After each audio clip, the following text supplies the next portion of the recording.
கம்மாயி நிறைஞ்சாலும் அத பாடுவேன். நெல்லு கதிர் முத்தி விளைஞ்சாலும் அத பாடுவேன்.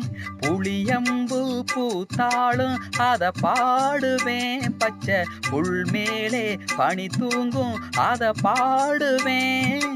செவ்வானத்தை பார்த்தா சின்ன சிட்டுகளை பார்த்தா செம்மறிய பார்த்தா சிறு சித்தெரும்ப பார்த்தா என்ன கேட்காமலே பொங்கி வரும் கற்பனை தான் பூத்து வரும் பாட்டு தமிழ் பாட்டு.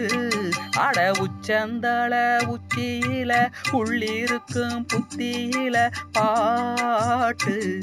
இது அப்பன் சொல்லி வந்ததில்ல, பாட்டன் சொல்லி தந்ததில்ல நேத்து. எப்படித்தான் வந்ததுன்னு சொல்லுறவன்